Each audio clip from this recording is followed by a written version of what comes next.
Assalamualaikum warahmatullahi wabarakatuh. Perkenalkan, nama saya Novita Ayu Rahmadianti dengan NIM 2204044123 dari kelas PGSD C Pagi. Kali ini saya akan mempresentasikan hasil kerja kelompok kami mengenai bahan ajar cetak berupa buku.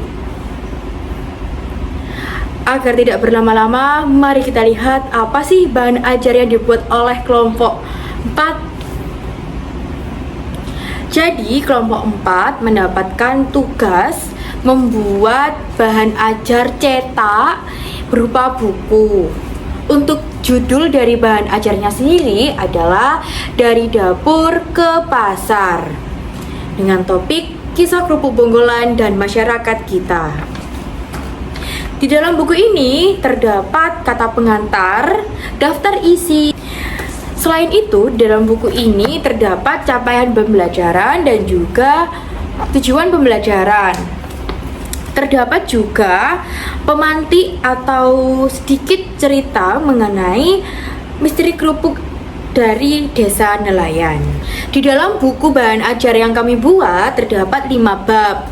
Termasuk diantaranya adalah bab 1 mengenai mengenal Bonggolan, makanan khas pesisir dengan tujuan pembelajaran, menggali pemahaman siswa tentang asal-usul dan makna budaya dari kerupuk Bonggolan.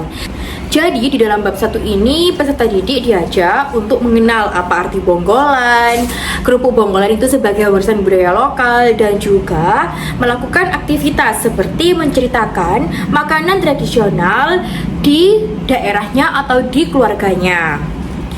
Nah, di dalam bab 2 ini adalah proses produksi kerupuk Bonggolan. Jadi peserta didik diajak untuk mengamati bagaimana sih cara membuat kerupuk Bonggolan, dimulai dari proses pembuatan Bonggolan, terus juga di alat dan bahannya, cara membuatnya, dan terdapat aktivitas membuat replika Bonggolan dari Play-Doh atau plastisin yang akan dilakukan oleh peserta didik ketika melakukan pembelajaran. Selanjutnya pada bab 3 dalam buku bahan ajar. Di dalam bab 3 ini menerangkan atau menjelaskan tentang proses atau distribusi atau penjualan dari kerupuk Bonggolan itu sendiri. Jadi setelah kerupuk Bonggolan diproduksi dan dibuat, kerupuknya itu langsung dipasarkan melalui jual beli di pasar sekitar atau di swalayan terdekat. Di dalam bab 3 sendiri terdapat aktivitas bermain peran.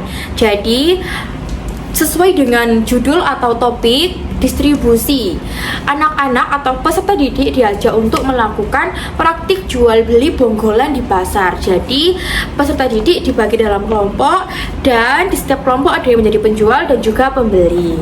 Jadi mereka tahu bagaimana proses distribusi itu terjadi, proses jual beli itu terjadi, tukar menukar antara uang dan barang itu terjadi.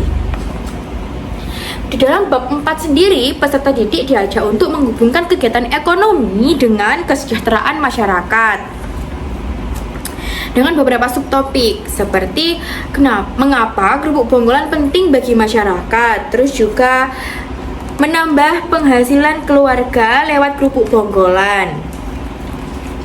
Di dalam bab 4, peserta didik diajak untuk melakukan aktivitas seperti wawancara singkat dengan pembuat Bonggolan atau makanan lokal. Jadi peserta didik itu diajak untuk mengenal budaya lokalnya mereka melalui aktivitas seperti wawancara singkat.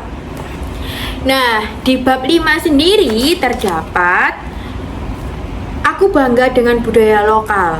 Jadi, dalam bab 5 ini peserta didik diajak untuk mengenal makanan lokal dan juga identitas bangsa, termasuk salah satunya adalah kerupuk Bonggolan. Di bab 5 ini terdapat beberapa subtopik seperti yuk lestarikan Bonggolan, terus juga ada apa yang bisa kita lakukan untuk melestarikan kerupuk Bonggolan itu juga termasuk dalam buku bahan ajar cetak ini dalam bab 5. Untuk penugasan di bab 5 ini, peserta didik diminta untuk menuliskan cerita. Dan dalam halaman terakhir buku bahan ajar cetak ini terdapat petunjuk penulisan cerita seperti siapa tokoh utama, di mana dan kapan cerita terjadi, masalah atau tantangan itu sudah terdapat dalam halaman terakhir bab 5 buku bahan ajar cetak ini. Untuk mengetahui lebih lanjut tentang isi dari bahan ajar cetak berupa buku ini, teman-teman bisa mengakses lewat link yang ada di video ini atau di bawah. Sekian video presentasi dari saya, kurang lebihnya saya mohon maaf. Terima kasih. Wassalamualaikum warahmatullahi wabarakatuh.